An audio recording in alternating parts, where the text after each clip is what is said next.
Bismillahirrahmanirrahim. Peperangan Uhud. Setelah orang Islam menang dalam perang Badar, Allah Ta'ala uji perang Uhud. Perang Uhud ini berlaku ketewasan. Kita akan baca. Kota Mekah terus diselubungi rasa sedih dengan kematian pemimpin-pemimpin musyrikin, dan dibakar oleh rasa dendam yang membara terhadap Rasulullah sallallahu alaihi wasallam dan kaum muslimin. Oleh kerana banyak pemimpin Mekah, Abu Jahal khususnya, diikuti lain-lain mati dalam perang Uhud. Sudah tentulah terlalu marah dengan kematian ini, menyebabkan timbulnya rasa dendam, sifat jahiliah pula ada pada diri mereka. Syaitan rasuk pula, lagilah panas. Akhirnya mereka merancang untuk melancarkan serangan balas untuk membalas dendam bagi tujuan tersebut. Mereka berhenti dari menangis orang-orang yang mati di Badar dan menangguhkan masa menebus para tawanan. Orang-orang yang menangis, tengok orang kafir itu dianggap menangis ni macam ibadah. Tak apa-apa menangis, nak setengah agama tu, nak suruh orang menangis. Ada setengah tu cari bawang, nak suruh baik mati ambil apa menangis. Siapa beritahu ini semua perangai jahiliah. Perangai jahiliah berlaku ni. Mereka hentikan menangis. Menangis tak apa, keluar air mata tak apa, jangan duduk bilang macam-macam, kata ketuhan pula. Orang jahiliah ni menunjukkan ketidaksabaran dia. Merintih, merepek-repek, itu tak boleh, diharamkan. Itu baik air mata tak apa, Nabi pun sebab air mata juga. Sedih kematian keluarga dan sahabat-sahabat dia, tak jadi salah. Yang salahnya ialah bila tak sabar menghadapi ujian itu. Kemudian tawanan perang Badar dilakukan dengan membayar tebusan-tebusan. Kita baca dulu. Di antaranya bayar, di antaranya khidmat. Ajar anak-anak orang Islam 10 orang sehingga pada membaca dan menulis, dibebaskan. Dengan makna kita boleh ambil ilmu orang kafir, ilmu yang memberi manfaat, tak jadi salah. Kerana Nabi suruh mereka di tawan itu ajar 10 orang anak-anak orang Islam pandai menulis, bebas. Kerana menulis ni tak payah niat macam sembahyang puasa. Belajar buat benda-benda kerja dunia, itu dibolehkan. Jadi oleh kerana nak hilangkan rasa sedih ni, dibatalkan segala kerja tebusan ini, merancang untuk berperang. Gerakan mengumpulkan harta, senjata dan tenaga dilancarkan dengan bersungguh-sungguh. Lalu dikerahkan untuk mengumpulkan segala senjata.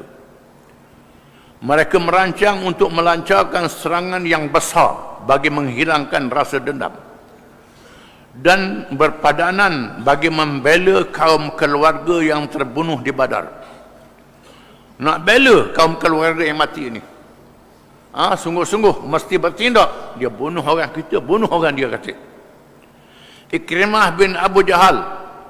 Ini anak pada Abu Jahal, setelah itu ayah dia mati. Dendamnya berapi-api, tapi akhirnya Tuhan beri hidayah. Kita akan baca, kemudian dia masuk Islam, Ikrimah ni. Safwan bin Umayyah, begitu juga, ini masa jahiliah, hampir kerja kuat untuk lawan Islam. Perang Badar, perang Uhud, bunuh orang Islam, akhir masuk Islam juga. Sufyan bin Harb, ini juga jadi ketua ganti Abu Jahal. Ini lagi hebat, memimpin perang Uhud.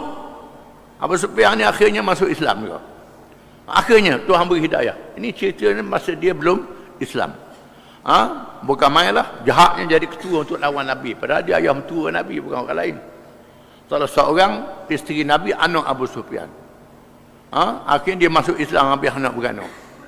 Dan disebut dalam kisah yang kita akan baca, Abu Sufyan ni bila dia masuk Islam, dia berperang dengan Nabi, Nabi pernah menunjukkan mukjizat. Seorang sahabat kena panah tubik mata. Nabi ambil tu, bubuh mula mata, molek mata, cerah pada hak ada tu. Pada hak yang Nabi dah tu, cerah mata tu. Abu Sufyan, dia kena panah, mata dia, Nabi nak buat, jangan, Rasul biar buta beginilah dia kata. Kalau padang saya lawan Nabi dulu. Ini. Akhirnya dia sah. Ini ceritanya masa dia jahiliah. Merupakan orang yang paling aktif membuat persediaan perang. Ini nama-nama. Ikrimah bin Abu Jahal, Sufyan bin Umayyah, Abu Sufyan bin Harb. Ini semua akhirnya masuk Islam radhiyallahu anhum. Masa belum Islam kan laknatullah lah. Lawan Islamnya, akhirnya masuk Islam. Langkah pertama yang diambil ialah menahan kesemua harta yang selamat dalam kabilah yang dipimpin oleh Abu Sufyan. Yang pertama mereka buat keputusan. Harta yang Abu Sufyan buat balik daripada Syam ditahan, tak boleh digunakan untuk belanja perang. Berlakunya perang Badar ni ialah bila Nabi tahu Abu Sufyan nak keluar pergi berniaga di Syam. Lalu Nabi pintas terlepas, boleh pergi ke negara Syam. Ala balik nak pintas pula, ini peluang untuk dapat harta, dia buat balik, terlepas juga. Akhirnya berlaku perang Badar. Abu Sufyan atur utusan, mari Abu Jahal tolong Abu Sufyan, telah Abu Jahal mati. Jadi akhirnya mereka buat keputusan harta yang buat balik yang diselamat tu tak boleh guna untuk diri, guna untuk perang nak lawan Muhammad. Kepada pemilik harta tersebut mereka berkata, Muhammad telah melakukan perkara yang menyusahkan kamu, membunuh pemimpin-pemimpin kamu. Berilah bantuan kepada kami dengan harta-harta tersebut untuk memeranginya. Mudah-mudahan kita dapat membalas dendam. Mudah-mudahan juga, tapi kafir. Dia berasa dia betul nak macam mana? Mudah-mudahan kita boleh balas dendam. Dengan kata-kata tersebut, pemilik harta menyerahkan harta mereka. Akhirnya yang sudah ambil harta serah sumbangan untuk menyediakan bala tentera bagi memerangi Madinah, memerangi Nabi SAW dan para sahabatnya. Sehubungan dengan itu Allah Subhanahu Wa Taala telah berfirman, Tuhan turunkan ayat, innal ladzina kafaru yunfiquna amwalahum liyasuddu an sabilillah فَسَيُنْفِقُونَهَا ثُمَّ تَكُونُ عَلَيْهِمْ حَسْرَةً ثُمَّ يُغْلَبُونَ وَالَّذِينَ كَفَرُوا إِلَى جَهَنَّمَ يُحْشَرُونَ لِيَمِيزَ اللَّهُ الْخَبِيثَ مِنَ الطَّيِّبِ وَيَجْعَلَ الْخَبِيثَ بَعْضَهُ عَلَى بَعْضٍ فَيَرْكُمَهُ جَمِيعًا فَيَجْعَلَهُ فِي جَهَنَّمَ أُولَئِكَ هُمُ الْخَاسِرُونَ. Maksudnya ayat Suratul Anfal 36 hingga 37. Sesungguhnya orang-orang yang kafir itu menafkahkan, membelanjakan harta mereka untuk menghalangi jalan Allah. Mereka akan menafkahkan harta itu, kemudian menjadi penyesalan bagi mereka, dan mereka akan dikalahkan, dan ke dalam neraka Jahannam lah orang-orang kafir itu dikumpulkan, supaya Allah memisahkan golongan yang buruk dari yang baik dan menjadikan golongan yang buruk itu sebahagiannya di atas sebahagian yang lain, lalu kesemuanya ditumpukannya dan dimasukkannya ke dalam neraka Jahannam. Mereka inilah orang-orang yang rugi. Allah Ta'ala turunkan ayat, belanjalah kamu, dermalah kamu, kumpullah harta kamu. Belanja untuk nak lawan Islam, untuk nak kalah Islam. Bila mereka lihat Islam dalam keadaan yang lemah, mustahil Islam mendapat kemenangan, Memang Tuhan nampakkan begitulah. Islam ni nampak lemah. Nampak mustahil nak menang. Ini menggalakkan lagi mereka memberi sumbangan sebanyak-banyaknya. Kalau menang yang lawan Islam ni pula, aku dapat banyak untung pula. Dapat keuntungan, dia beri pada aku, beri projek sama ada ni. Begini. Boleh untung. Kalau aku beri sumbangan 10 juta, boleh projek 100 juta. Sama dulu dah ada dah ni. Ada dah. Zaman jahiliah. Mereka sanggup bagi sumbangan. Tuhan beri amaran.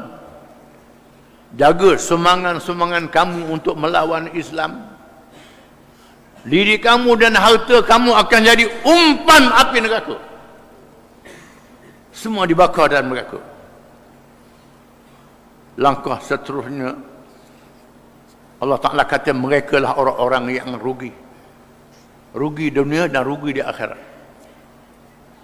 Kalau boleh harta lepas pada itu, harta yang tidak ada keberkatan sedikit pun. Apa makna berkat? Berkat harta yang membawa kebaikan. Itu makna berkat. Harta yang tak bawa kebaikan, itu tak ada berkat. Langkah seterusnya ialah meminta sumbangan secara sukarela dengan berkempen melalui syair-syair dan ucapan-ucapan yang menggalakkan.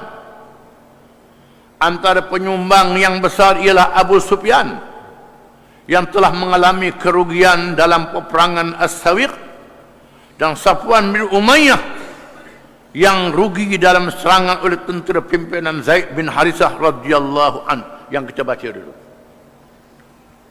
Di antara yang nak balas dendam ialah Abu Sufyan yang kalah perang Sawiq yang dia belanja. Safwan bin Umayyah di mana harta dirampas oleh tentera Islam. Yang kita baca kisah sebelum ni, tentera Islam yang dipimpin oleh Zaid bin Harithah radhiyallahu an merampas. Maka mereka dua ni sangat semangat untuk balas dendam. Kekuatan tentera musyrikin.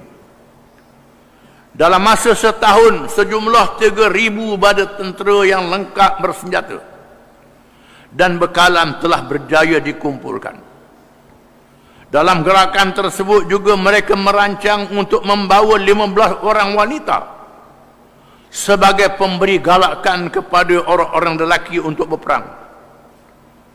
Kelengkapan perang mereka terdiri dari 3,000 ekor unta, 300 ekor kuda penyerang, dan 700 baju rantai. 3,000 unta, 3,000 ekor unta untuk muat barang. Bala tentera dan barang. 200 ekor kuda penyerang. Kuda ni sekarang ni tentera udara. Tak boleh terbang, boleh bergerak cepat.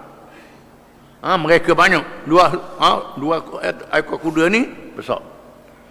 Dah baju rantai, baju dibuat berantai, kena panuh takluk, baju besi, rantai besi yang dibuat rapat-rapat. Tetuk dengan pedang tak ada apa, tahan. Abu Sufyan bin Harb telah dilantik sebagai panglima tertinggi yang menjadi pemerintah tentera. Abu Sufyan jadi panglima tentera tertinggi. Khalid Al-Walid sebagai ketua tentera berkuda. Khalid Al-Walid ketua tentera berkuda di kapil masa itu. Dengan dibantu oleh Ikrimah bin Abu Jahal, dan bendera diserahkan kepada Bani Abdul Dar. Setelah itu mereka bertalak menuju Madinah. Pasukan yang lengkap bersenjata dengan panglima-panglima yang hebat.